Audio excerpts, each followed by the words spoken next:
Oh, sweet, sizzling salutations from Southern California. This is where the ghosts of the orange groves and avocado orchards haunt the battalions of strip malls and industrial parks, the land where Eden Abi and Gypsy Boots trod the beaches and planted the herbs. This place is so exotically bitchin', you just want to hug it into your bosom, a place where the astral plane meets reality. It is solid, spiritual, it is everything and nothing. This is the most flaming heterosexual you will ever hear, Vandal Drummond. And his co-host, Alfredo Esparza. Alfredo, you switched the tunes up on us, I see. It's Mr. Niebla's intro now. That's beautiful. You know, even though I've heard that song before, this is the first time I've listened to it and thought, the music is slightly reminiscent to some of the tunes you would hear in some of the old Santo and Blue Demon movies. It hurt my ear a bit, though. Yeah. Yeah, they don't quite have anything on Calle 13, but still, very cool. But, I mean, the intro for that song is much better with Mr. Niebla. Yes, I do agree. Which, speaking of which, I am so craving a CMLL dose. I have not seen any CMLL for a while. I need a Felino fix. I need Negro Casas and Mr. Niebla. I have so much I want to watch. You've been watching AAA, though, so that's good. I watched AAA, and the first thing I want to point out, I watched last Sunday's show, I should say most of it. Thanks to the brilliant innovation of DVR, I was able to skip through the lengthy commercials and the occasions where I just thought, filler. Yeah, the really long promos and all that other stuff, right? Exactly. Oh, man, you can just speed things up. But what I just love is that very thing I bitched about a few months ago, all the shots of the crowd right in the middle of high spots, they have reduced that dramatically. There is a lot less of that these days. Yeah, they've been cutting back on that. I mean, I think CML still does it quite a bit, but AAA's kind of gone a little bit. They've really cut back, and they were doing it to preposterous levels a few months ago. Yeah. They still do it, though. They do it, but not nearly as badly. Like, you weren't seeing the climax of the match, and then, a shot of some retard shoving a hot dog in his ear or something like that. Or cheering, Yeah, they are maturing. Well, at least if they were cheering, that's good. When they're asleep is when I would start worrying about it. Like what was funny, they would always go to this shot of the same person over and over again, like somebody was stalking the fan, had a fetish for them or something. Well, I've noticed they've been going with women now, so it's at least that's a good thing now. So it's easy to get into the mind of the cameraman and what he is thinking, what his intentions are. You know what I was going to put in as one of the songs we were going to play? What would that be? I don't know if you've been on the Figure 4 message board. No, I have not. Well, recently one of their posters put up, I guess he uploaded onto the internet, Terry Funk's Japan album, The Great Texan. I heard that brought up on the Brian and Vinny show. And what's funny, I completely forgot there was such an album. Well, you should forget about it. It's so bad. Yeah. That painful, huh? Yeah, oh, really Lord. Bad. I think Japan, the first I'm sorry? The first song has like Jimmy Hart trying to be like Japanese or something. I don't know. That would be worth the price alone. Well, actually, I mean, it's worth download. It's worth it for the downloading, but I mean, it's not like something you're going to consider that great, You're not going to go hunting for it on eBay. Yeah, you're not going to want to buy it, basically. Japan was so ahead of its time as far as selling gimmicks in the 80s. If there was something wrestling that wasn't nailed down, they would sell it in Japan. This is the first place I've ever been where there's actually been a pro wrestling store, a store that sold nothing but pro wrestling merchandise. Yeah. Before the Rob Feinstein era. Exactly, before the internet and, all that jazz. Yeah. So what did you think of AAA? I enjoyed it. I especially enjoyed, I believe it was Jack Evans and Charlie Manson. Uh-huh. Against Teddy Hart and Chessman. Yeah, Did I get the teams correct? Yeah, they're pretty good. Awesome. They're really good, Jack Evans and Teddy. That stood out more than anything on the show to me. And I love the tension that Hart and Evans are building together. Yeah. And the more I watch him, the more I really like Jack Evans. I mean, I've never disliked him in the first place, but That guy's, what do I say? That guy's excellent. Yeah, you got to watch the Triplemania show. Yes, I'm actually looking forward to it now. Just to check myself, I hope I didn't DVR the fast speed too much, but there were no Pimpinela and Gato spots, were there? I don't remember. I don't think there were any this last weekend, but they are continuing. Yeah, they're still doing it. They're still doing it because they're going to be, I guess they're going to go on a date sometime in the future. Excellent. Now, if they get married, will he be Pimpinela Eveready?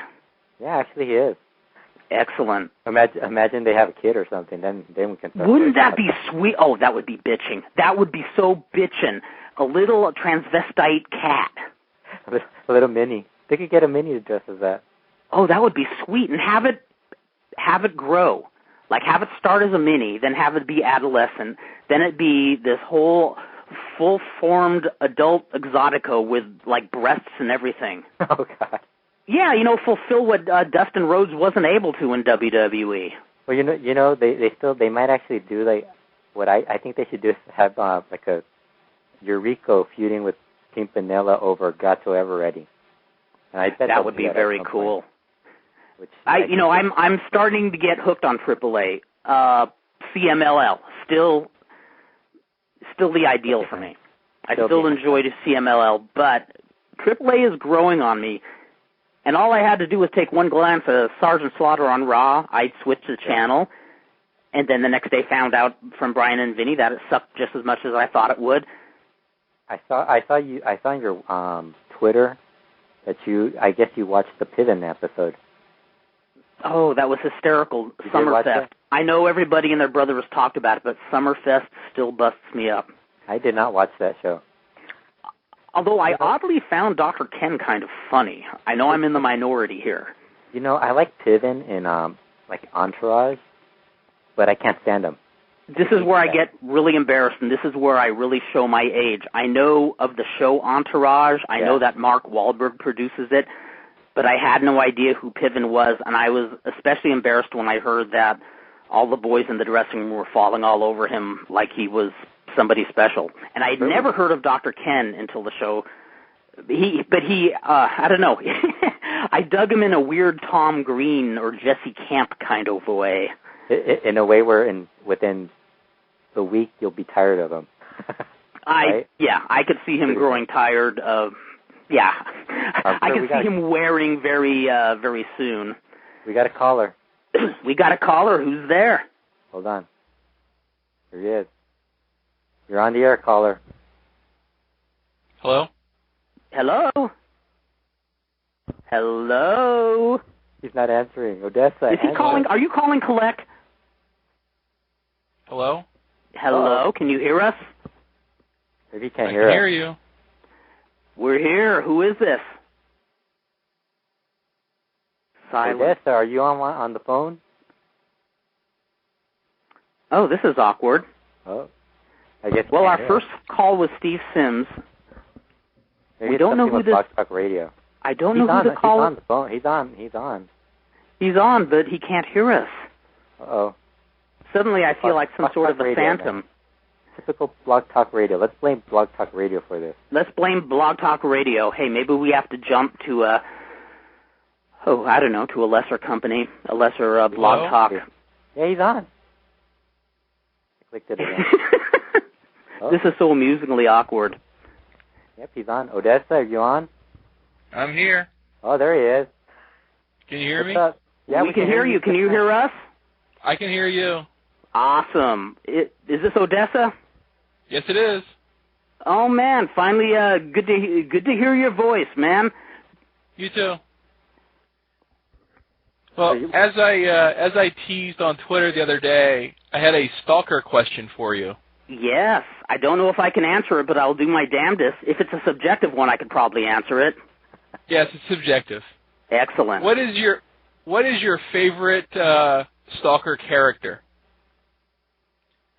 The very first time I saw Stalker Ichikawa was at Fredo's place about maybe 6-7 years ago. And I think it was very basic Stalker, where he had just the full bodysuit. And it was when he tore off his shirt like it was a piece of fruit roll or something like that. And I thought, this guy is it. This is the guy they should be pushing to the top. And then he jobbed. See, I looked at him and thought, this is some cool little Martian character that you've seen from one of the old Blue Demon movies. Even Martin Cardigan couldn't have dreamed up something this bizarre. I mean, Cardigan, yes, he could have dreamed up something more bizarre, but this was bizarre with an aura that was all its own. Stalker was beautifully twisted. And as far as the other characters... Well, have you seen when he dresses up as other people? I guess that's what I meant, if I wasn't clear. I got to what you're saying. I gotta say, I haven't seen enough Stalker because I've only seen one or two of those situations. The one I've really seen was Ebison. Doing Stan Hansen. I may have to dig through my archives and send you some links, but I know, I've seen him as Liger. I've seen him as Chono. I've seen him as Flair. Now the Flair, that would rock. Now with Flair, what does he do? Is it a blonde wig? Yeah, he comes. If I remember right, he has a blonde wig over the mask that eventually comes off, and he comes out wearing the robe.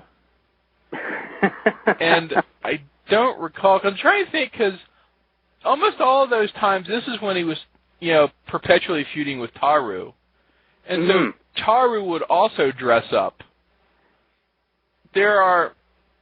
I know there's a number of times when, Stalker will be dressed as Liger, and Taru will be dressed as Ultimo.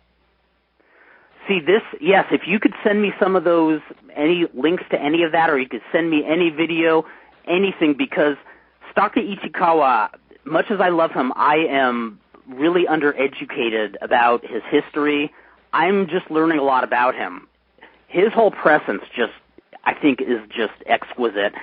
I gotta tell you guys, we have another caller on the line. Whoa! When it rains, it pours. Who do we have? From the 619. 619. I bet I know who this is. This is the Doc. Yes. Let me see if he'll... You're Slammin. You'll just take anybody as a caller these days. Well, yeah. Hey, beggars can't be choosers. It's like when I was telling somebody about Dr. Jerry Graham, going out with transvestite hookers, and they're saying, how could he do that? And I said, when you're 54 years old, are 400 pounds, have bleached blonde hair, and live in a flop house, you cannot beg. Well, I've only got 3 more years to go. I don't know about you, Mark, but...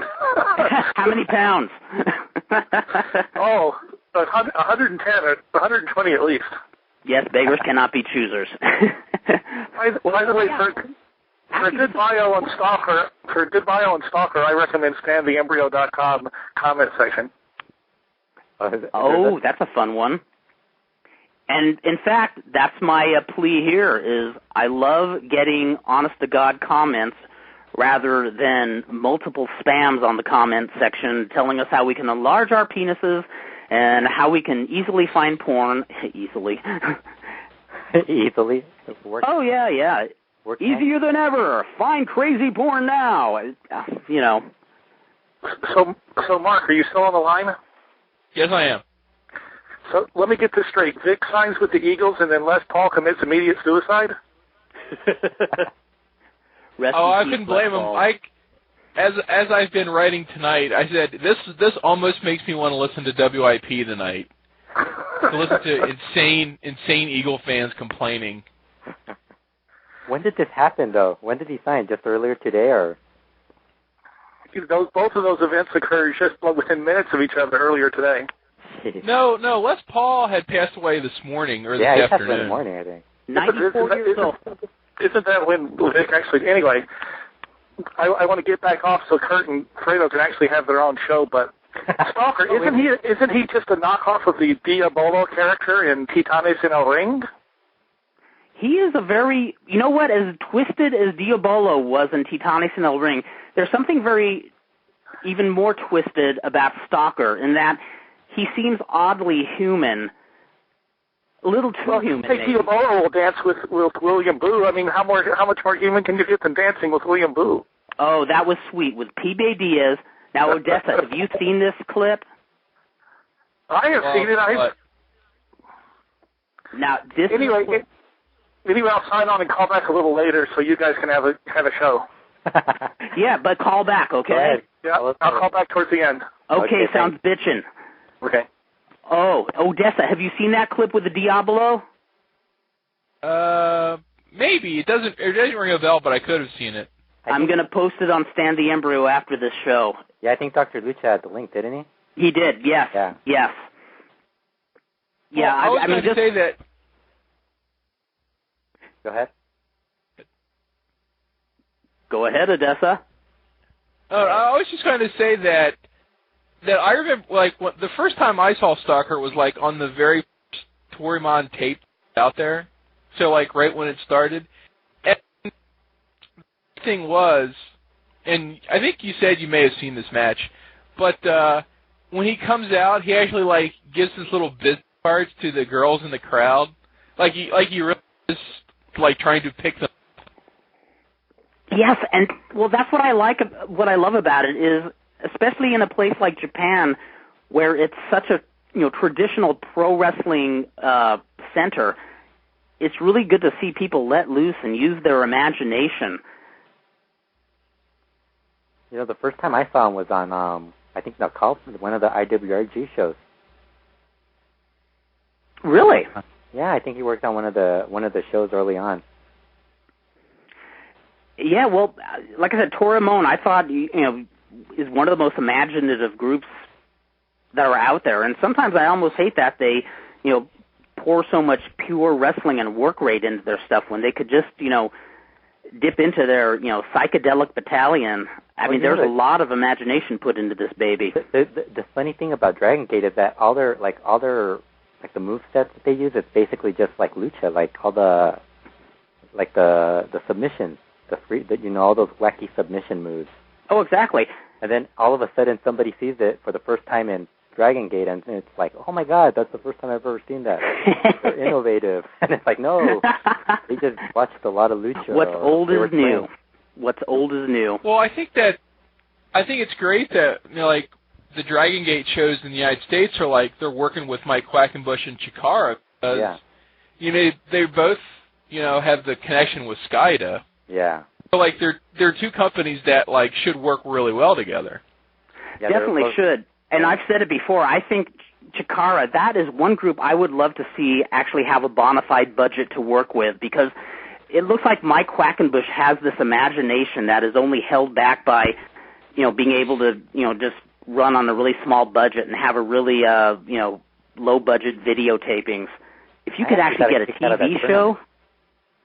The tournament they supposedly were going to have TV Italy of all places, like a year or so ago, and I don't recall off the top of my head if that actually ever came to fruition, because I know they were having problems with it. But yeah, being so close to the promotion and seeing them all the time, it's like like a lot of the fans are like, this is a show that would have been great on like Saturday morning TV or a channel like G4 or something like that. Exactly. I think they're really just, usually I'm not into, putting a whole rainbow of special effects or budget into something like pro wrestling, but Chikara is the exception. There is so much that can be done with that group. I think Mike Quackenbush has one of the most fertile minds in the business, and man, I hope they go places. Well, I will also, for anybody listening on the East Coast, to tie this all together, there are Young Lions this weekend, and Saturday and Sunday. Saturday, sort of up around Easton, Arena, Masquerade Dorada and Pirohito are working. Oh, very cool. Masquerade Dorada. I know Saturday it's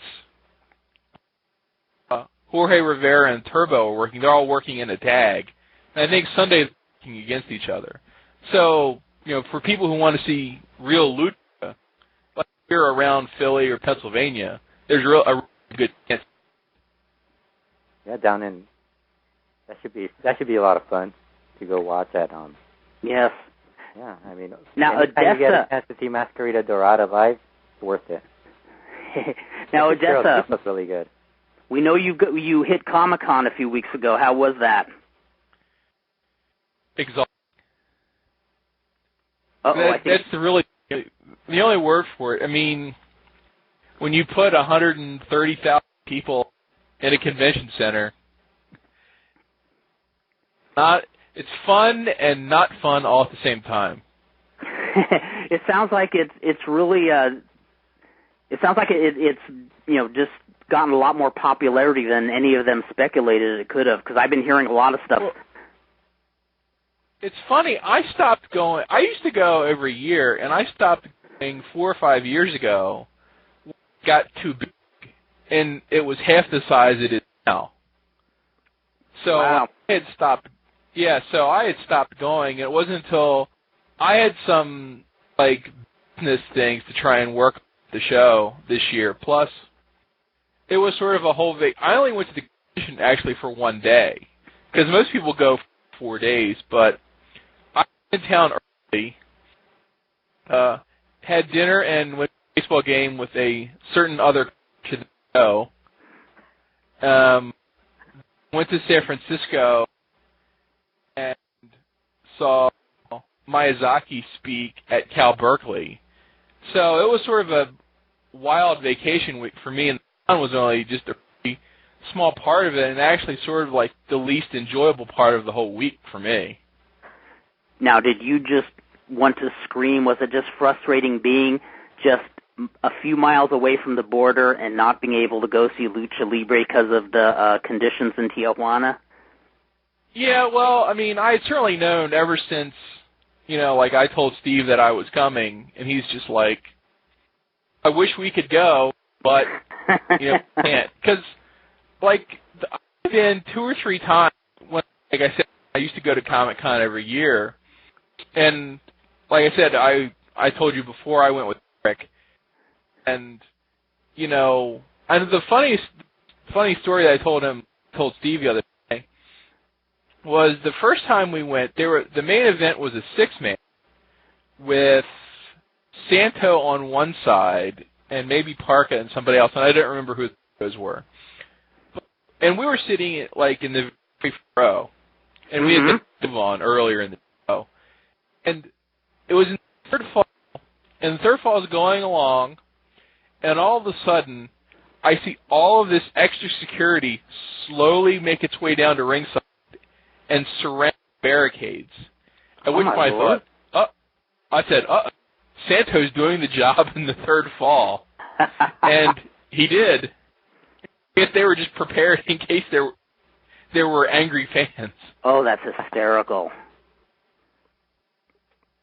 Yeah, it has actually been a good 15 years. No, actually, more like 17 years since I've hit Tijuana. And I think almost every time I would see Santo on one of the shows, it was always a 6-man tag and was always setting up the mask angle, and it always got heat. It's funny that, a couple times we actually, I think both times, there was nobody in our party each trip that actually spoke Spanish. But one year we had 2 guys from Italy, which was close. We had been able to just go through the border, get a taxi, say auditorio, go to the building, check out, find a taxi, say go to the border, and that's it. So that's what we did too. Not like every we really time. did anything tourist. Yeah, no, I never drove my car into Tijuana. We always took a taxi. The funniest thing that would happen to us is sometimes we would go up to a taxi that was a huge station wagon-sized taxi, and you'd see a bunch of blonde college chicks and a couple of guys with them, and the guy says, "Here, want to share the taxi with them? We're going to Revolution Avenue," and we'd say, "Oh, we're going to the Auditorio," and they'd look at us kind of puzzled because back then the only gringos who went there were going to go party on Revolution Avenue. And the other funny thing that would happen is every time we would come back from the auditorio, we'd always have a bag full of all the gimmicks we bought at the matches, from the Lucha Libre magazines to the masks to whatever. We were marks for all that stuff. And as we'd go over the border, the border security would stop us and look through our bags, and they'd kind of chuckle when they saw what it was. But it would be me, Fisico, Greg Regalato, and then there was this guy named Steve who was a good buddy of ours. But Steve was the most buttoned-down, straight-laced looking guy you would ever see, and he'd feel so insulted because they would look through all of our bags, everybody's bags, to make sure we didn't have drugs, or an overabundance of booze. But when Steve would walk up, they would just say, "Oh yeah, you can go ahead." He looked like the most harmless person in the world, and poor guy took great offense to that. Crazy. It's funny, the one year that we went, I think I told Steve this when we were there, that I remember writing in the column when I came back, I said, who would have thought that the best match on the show would be between a transvestite and a guy dressed like La Parka with a Superman logo on his chest? What was this? The match that we saw the one time was between Pimpy and Super Parka. Okay, got you. You cut out there for a few seconds, so I didn't quite get all that. I said I wouldn't have guessed that the best match was between the transvestite and the guy dressed like La Parka wearing the Superman logo. I love it.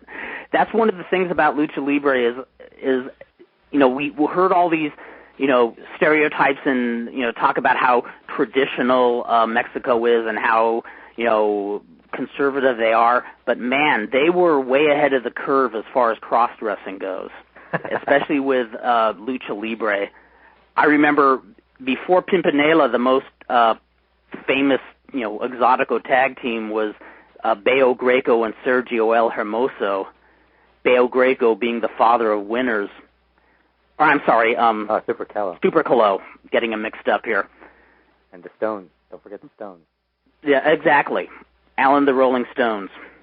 Alan and Rolling Stone. Yes, exactly. Alan, did you just say Alan and Rolling Stone? Yep, Alan and Rolling Stone. That's what they always are to me. That was a good tag team, though. That was a good tag team, and I first saw them in 1981, and back then there was no American promoter who would have even thought of it. I know that Chris Colt was interested in doing the gimmick? I'm sorry? Adrian Street? Adrian Street, yeah, he came in 1982, and that was the first time they really let that gimmick loose. Yeah, but it was in Florida, right? Where he first... Actually, Los Angeles. Los Angeles, okay. Yeah, he came to Los Angeles early in 1982, and he hung here until summer. Then he went to Tennessee. I think it was Tennessee was next. And then to Florida, if I remember correctly. I might have my timeline a little backwards, but I do know that Los Angeles was his first stop. Before Los Angeles, he wrestled for Carlos Menas in UWA. Hated it. Yeah, he hated it, and that's because he sucked as far as the Mexican style. In fact, I'll never forget, he told me how much he couldn't stand Bello, Greco, and Sergio Hermoso. Well, you know the thing, I think when you hate it, you're not going to get it. If you're going to go in and not try it, not even give it a chance, you're not going to make it. Oh, exactly. Well, especially a lot of old-school wrestlers are very traditional and very set in their ways. And, yeah, not just wrestlers, just people in general. I mean, Adrian Street, was really good with his gimmick. Yeah. But as far as in-ring, I think people kind of overstate how good he was actually as a technical wrestler. Yeah. Because there's so many guys who have gone to Mexico and done, they've done relatively well, or better than they did in the U.S. Marco Corleone, who would have thought he was going to be a big star in the... You never know, really. I never... And the main reason is because he gave it a shot. He tries it. He tries. Yeah, and I think that's what it is. And even if you can't fit in with the style, if you can, with actual technical style, if you can still get over and you can still, work with the people. Just do one plunge and you're pretty much over. This is true. That's the one thing. For really big guys, That's the one down. That's where they fall apart because they don't want to do anything like that. They want to do all this like beat up the American style. Gosh. This is true. Wash match all the time. And I guess maybe this is the part where I should move on to the book I just got done reading. Odessa's still on the line. What are you talking about? Odessa's still on the line. Well, maybe I should ask Odessa. By chance, did you read the book on Mildred Burke? I haven't read it, but I flipped through it. I saw it in Border one day last week, and I sat down and I read a couple chapters, and I thought it was pretty good. Yeah, I was pleasantly surprised by it, especially when I saw a couple of flaws early on. I thought, oh dear, this might be a rather long read, but this really, it's funny, the two best wrestling books I've read in the last year were both written by people who weren't in the wrestling industry or weren't close to it, weren't big fans of it. And that was this author here, Jeff Lean, and the other was John Capoya, who wrote the book on Gorgeous George. The Gorgeous George book was especially well-researched. And, man, reading a book about wrestling's history is so different than it was when they were written like 20, 30 years ago.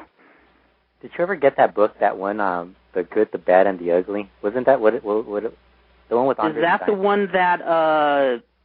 The one with Andre the Giant holding all the women. Did you ever get that book? That was the one out in the 80s, right? Yeah, in the 80s. Did you ever get that book? I never got that one because I flipped through it. It wasn't that bad. You have to understand, that was when the Wrestling Observer was out, and so you could read the Wrestling Observer, then you go pick up a book like that, and, you know, it's... Yeah, but I was only 9 years old, dude. Understandable. Well, that's like in 1980. I remember Roberta Morgan put out a book called The Main Event, and I was all excited that a mainstream book about wrestling was out.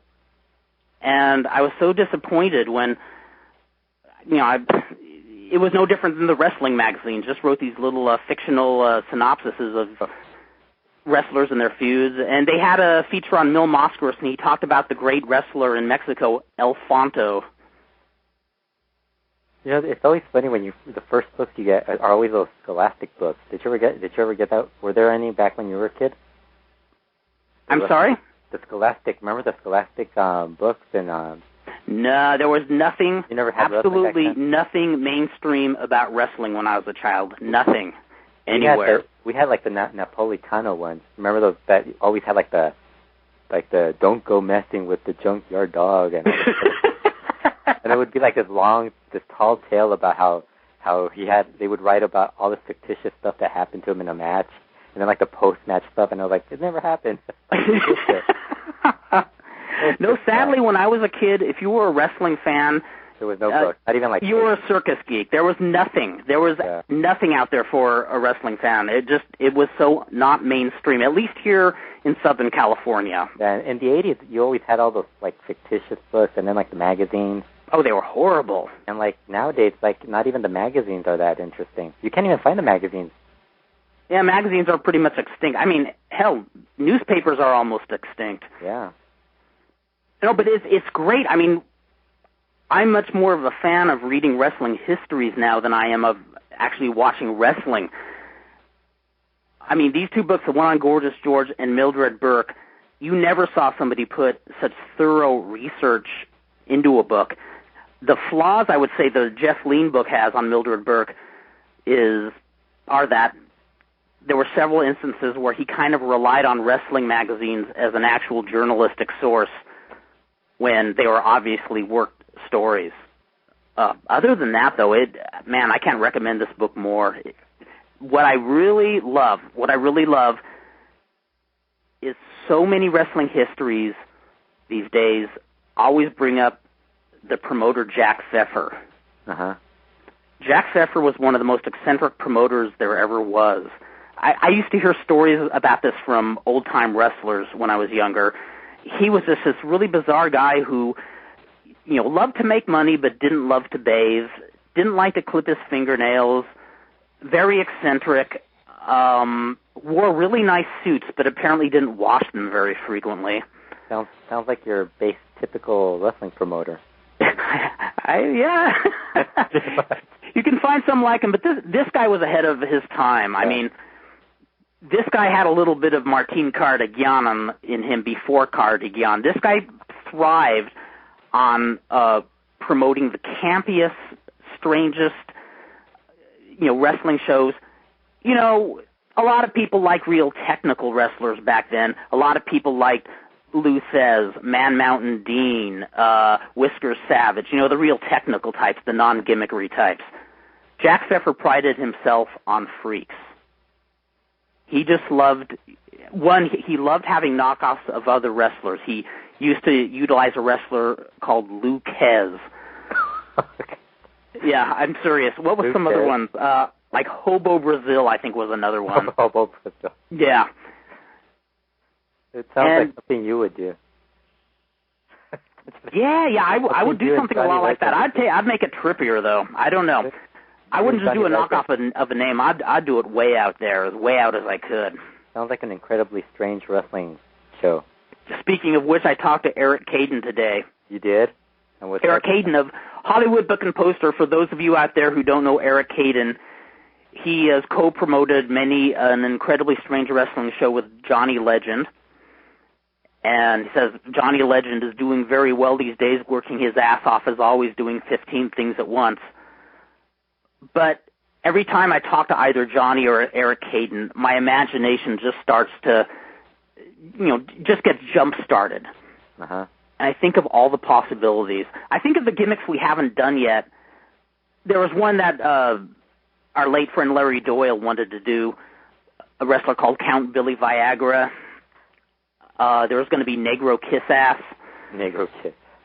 Yeah, in fact, what got over more than any of the matches we've done in Incredibly Strange Wrestling are when Danny Wolf gets on the microphone and announces the wrestlers who will appear on the next show. Those get a much bigger pop than any of the actual matches on the Incredibly Strange Wrestling show. So when's the next show? We don't know. Oh. You know how it is with Eric and Johnny. Yeah, I thought you'll have 5 shows in 2 months, and then you won't have any shows for 4 years. I thought he called to confirm that you guys were holding a show like within the next 2 years. I wish. No, I was the one who made the call. Oh, you It's called wishful thinking. It's called wishful thinking, hoping that they'll get on it and start promoting it. Of course, I guess if I really wanted to. Yeah, you got the money. Come on, you're local. Odessa, do you have any money on you?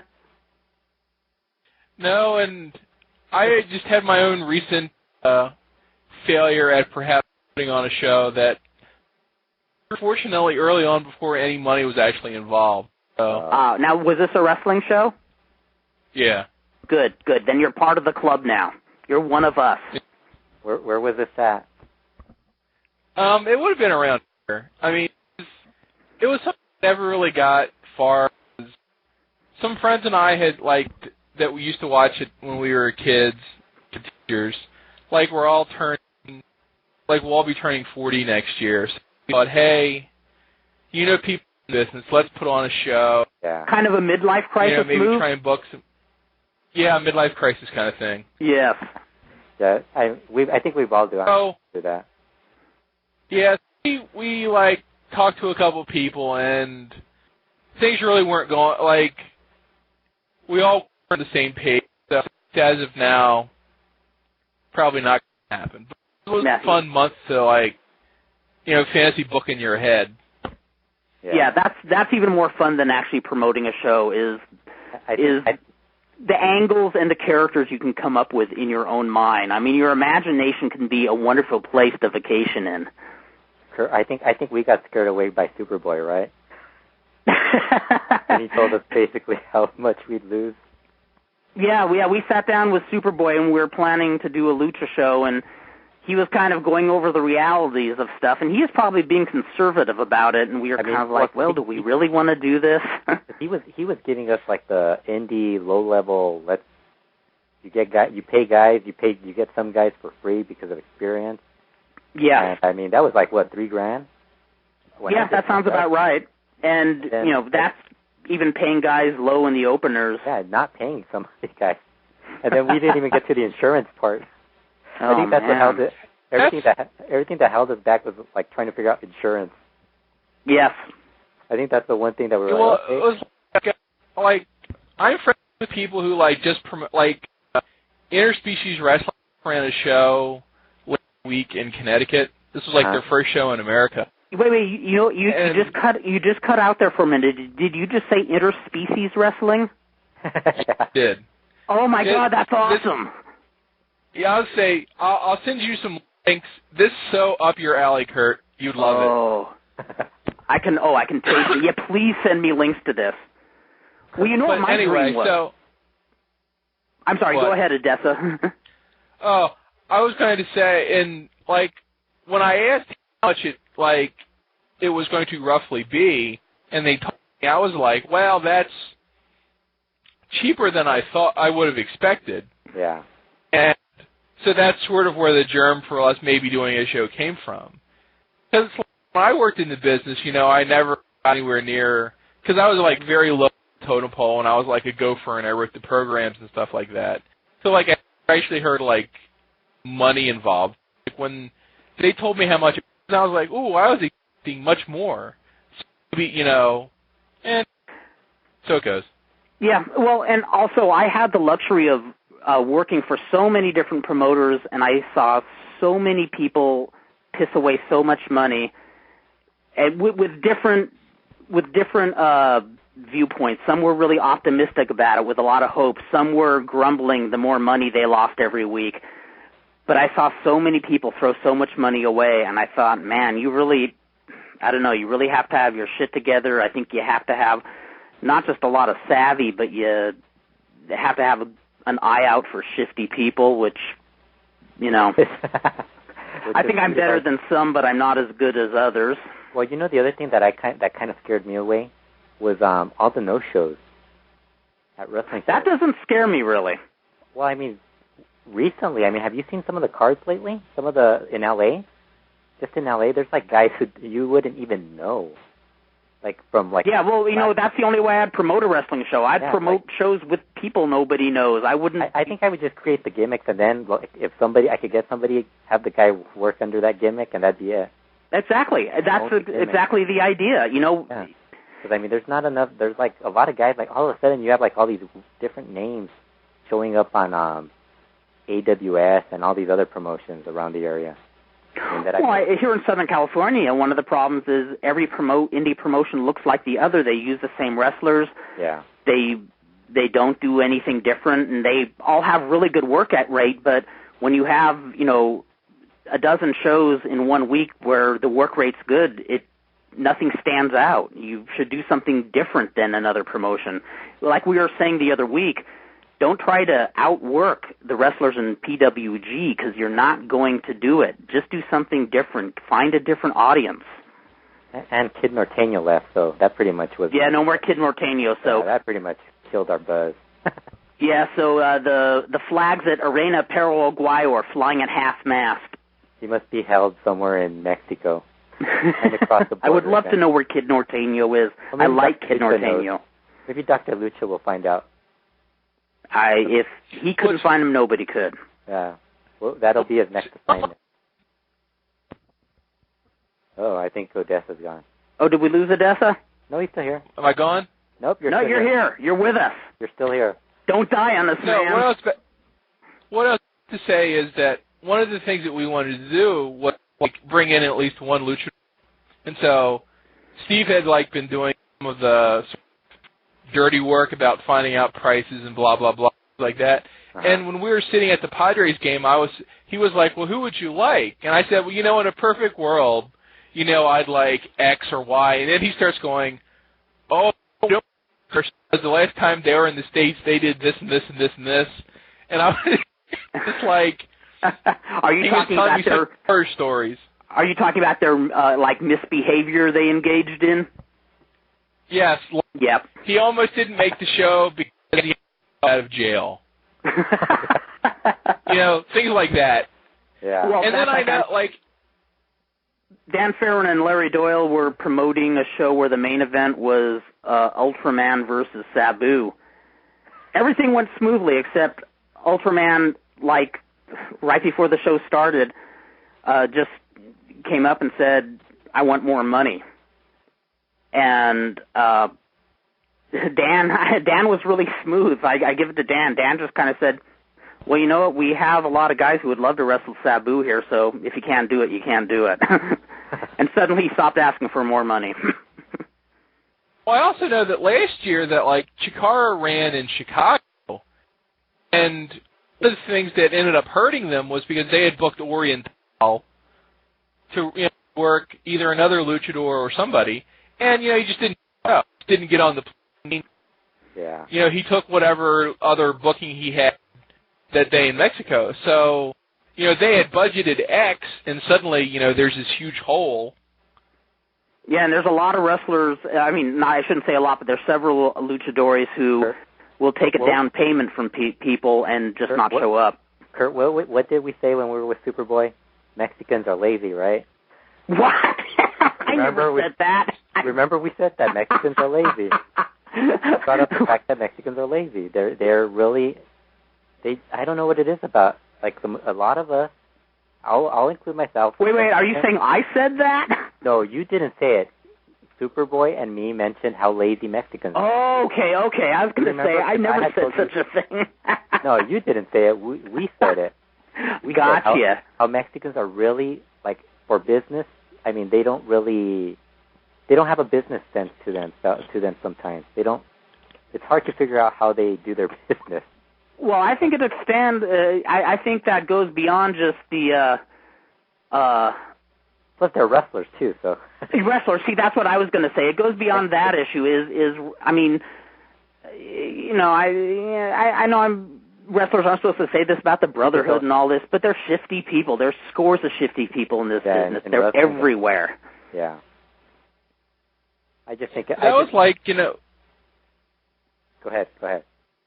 No, I was going to say that, like, one of the problems that we encountered were, I know, a decent number of promoters, and it was like, when I went to the couple, who I knew were sort of upstanding and, trusted, and what didn't work with them was like, well, it's not like I really want to try and work, with somebody that I've only, heard of or never met, so it's like, I'd almost rather not do it than risk, what sort of horrible thing could happen with somebody I didn't trust. Oh yeah. Well, that's where that was like my final question. Wasn't that my final question to you, Kurt? If you knew anybody who we could trust. Let me think. Well, you know what? Superboy. and that was the only one. And because we were mentioning like all these promoters we had met over the last couple of years, and we're like, no. I wouldn't trust any of them. I mean, even there's promoters and there's wrestlers I met that I liked, and there's a very small handful that I would trust. So once you get the business thing, I think the only one I kind of would trust, because I've actually had a business agreement with, was Bart. But even then, Bart. Even then, I wouldn't know, because he's not. I mean, he struggles. I mean, he struggled. Well, that's one thing. Another thing is. Every promoter's going to struggle. I think you really have to have a passion for it. I mean, Bart's been doing it for 10 years, and I got to salute the guy. I mean... And he struggled really. He struggled the whole time. Yeah, he had a difficult time this past year, so... And it's kind of a drag when you see somebody who gets into it with a passion and a zest for it, and then 10 years later, they seem cynical and burnt out. I mean, I know is Jeff Walton, who worked for the... LaBelle office for years, and he's one of the nicest and most generous people I've ever met. But I feel kind of bad because he reminisces on those times half sentimentally, but mostly cynically. I mean, I'm sure he went in there this wide-eyed kid, just dreaming of the world of pro wrestling, and then, it is what it is. Yeah, they just end up hating it, Yeah. I think that's why I never wanted to get into it full time. Is I've always loved the ambience of pro wrestling. I dig it from a very immature standpoint. I dig it from a very smart standpoint. I still think we should run a show where it's like all like what I was telling you that one time about making it more comedic type thing or whatever. That wouldn't be hard. Yeah, something that isn't like taken so seriously. Oh, that's the first thing. Is if I was ever going to book a show and I had full creative control, first thing I'd do is I wouldn't take it seriously at all. Because, I mean, there's really no point in losing. But then again, you're going to lose money, you're still going to hate it. Yeah, exactly. I mean, well, it's like I said, I'm from the Martin Cardigan and Jack Pfeffer school. With the more surreal it is, the better it is. Kurt, we got to discuss Nazis and wrestling. Nazis and wrestling. Yeah, I mean... Well, I guess it should be mentioned, I believe yesterday was the passing of one of the first wrestlers who did the Nazi gimmick, Kurt Von Hess. Uh-huh. I believe he was 90. He had been sick. I believe he had Alzheimer's for some time. I actually met him about 20 years back. Very spry, very nice guy. I met him at Slammers of all places when they were having a little function for some of the retired wrestlers, and I think he was around 71 or 72, and he actually did a couple of moves with a wrestler called The Beast. Actually took a couple of bumps for him. That impressed the hell out of us. Who was The Beast?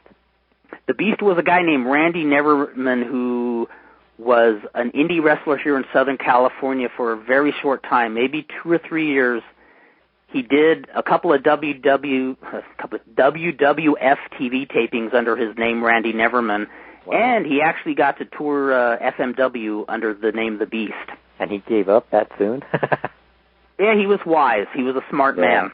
Probably smartened up right away. Yeah, he was a CPA. He could make a lot more money and much more steady living doing that. He lives in Florida, last I hear, and I hope he's doing well because he was a nice guy. Now that's what I've heard. Like a lot of wrestlers nowadays, the older guys, they'll bring up about like when younger people ask them if they should go in, that they want to get into wrestling, and they always bring up get an education first. Yeah, that's the truth, then go man. into wrestling. I mean, or at least find something else that can sustain you, because wrestling, the odds are against you, and if everything hits the fan, I mean, look at all the injuries guys get these days. It's nice to know that you have something to fall back on. But it's always hurt. Yeah. Well, you were asking about Nazis. Yeah, Nazis. Well, the most direct, the most blatant gimmick of somebody who was a Nazi was Lucha Libre's El Nazi. Yeah, Nazi. Guy named Ignacio Ruiz, who retired, I believe, in the late 80s. Wow. But in the 60s and 70s, I think he even held some titles, if I remember right. I think he held the light heavyweight title, the one that guys like Alfonso Dantes and Raul Mata held. Nazis in wrestling, there's a ton of them, and if they're still doing the gimmick, that's sad. Baron Von Raschke. I think JBL. Baron Von Raschke, boy, there's one guy. There's one of the few guys to become a babyface Nazi. Being a Nazi. Is he the only goose-stepping babyface ever? Must be. I think so, right? I mean, Bob Backlund kind of did that, didn't he? Like, kind of did the slightly goose-step. Something like that. Well, the wrestler in Mexico actually had a move called the swastika. Yeah. Which was similar to that octopus hold that Inoki did. Well, it's famous now for the Viano 3 match, the swastika. Is that the same move? Yeah, isn't it? He would grab the leg. Yes, that's the one. That's the one. Yeah, Viano 3. That's the move he used on Atlantis. Ah. To win the light heavyweight title, I think.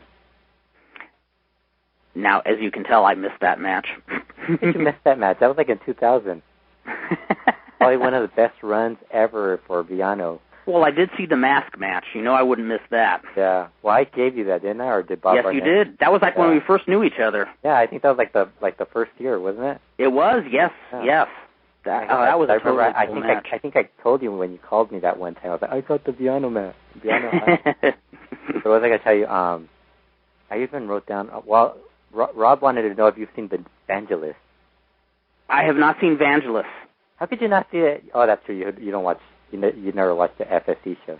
Yeah. So that's a message to anybody out there. If you have something that I should see, please send me a link. Send me a DVD. My email address is Liger. That's LYGER @ AOL.com. Kurt doesn't mind begging. I do not mind begging. I'm proud to beg. But you know the funny thing about Vangelis? He was doing that gimmick as a Nazi, and he was part of the what was that team? What was that faction called? The Warriors. Mm-hmm. That with AAA, and he did the Nazi gimmick, and there was another guy who did a sailor gimmick, and another guy who did a gladiator, and they were strippers. That sound. I was going to say I wasn't even thinking strippers. I was thinking something out of Honcho magazine. So he was actually the first stripping Nazi. And before I keep going, Dr. Lucha's back online now. Is that Dr. Lucha? Yep, he's back. Yes, it's getting near the end of the show, so I'm still waiting for Fredo's Triplemania 17 recap. I know, seriously. When am I ever going to do that? It took me like two weeks just to go through the whole show. Was that like the most unusual match you have ever seen with Wagner and Macias? It totally didn't belong in that promotion. I know, seriously. It kind of felt like it was Triple H versus who was that? Randy Orton. For some reason, certain points in the match, I was like Triple H versus Randy Orton again. But you know what I hate about that match? It's like when the announcer starts telling you the time, because you know it's going to go long. And I mean, that's what it kind of. I got really tired of the overhead views after a while. The over the ring cameras was It was going. They were going overboard with that. And sure enough, that's what camera they were on when he went to the finish. And that's when I was kind of hoping they'd break away to one of those crouch shots. So, what did you think of that show? The whole show I actually liked. I actually thought it was really good. For some reason, I actually enjoyed it. Is there anywhere a fan can get it if he wants to get a look at it? Yeah, slambamjam.com. Since we need to say that before 8 o'clock Pacific time. There you go. That's right. Slam Bam Jam has the coolest collection of DVDs, including to save the day again. Including, I haven't seen the actual DVD yet, but they have the original El Cobarde in Japan. Can you get El Nazi tapes or DVDs? Like I said, you have to go to Honcho magazine for those. I think we got to do like a best of. Now we're getting to 90 seconds. Oh, 90 seconds. And I want to tell everybody to check out standtheembryo.com. We got to plug Dr. Lucha and Odessasteps stuff first. Yes, Odessasteps. Plug your site. It's easier just to go to Odessasteps.com. Everything be able to all the other various mini blogs that I have. So just go there. Easiest way to. Okay, and thank you for calling. It was great to finally get to talk to you. Great. Thanks, guys. Thanks for having me. Thank you. Thanks, Mark. And Steve Sims, when will be your next appearance? I can fairly say that Odessasteps is a great person not to go to Lucha Libre with. So you know what? We'll all have to have a get-together here in Southern California where we all get together and not go to wrestling. No, I have nothing to plug. You guys plug. You know what Robbie Hard's going to get pissed that we had Dr. Lucha on the show and he didn't talk about Lucha again. That will be the tease. Dr. Lucha, we have to have you on again very soon. Can we do that? Where he talks about Lucha. In fact, you know what I was going to propose? I was switching channels last night, and on LATV they had El Santo contra El Cerebro Mal. And I thought we should sometime, the three of us, do a sort of a Rene Cardona retrospective on not only all the Santo and Blue Demon films, but the other extremely disturbing children's films he's made in Mexico. Have you guys? That would be something. Have you guys ever seen his version of Santa Claus?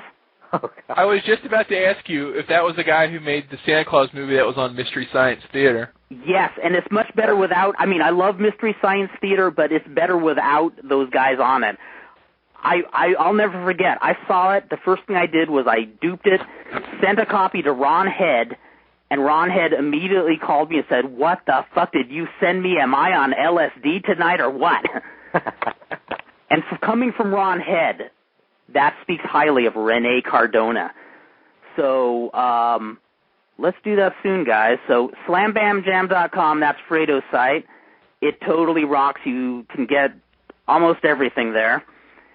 StanTheEmbryo.com, where you can find all sorts of little interesting, timeline references, a lot of shallow literature, and my brain's too buzzed to say anything barely literate now. And arguably the most eclectic list of iPod shuffles.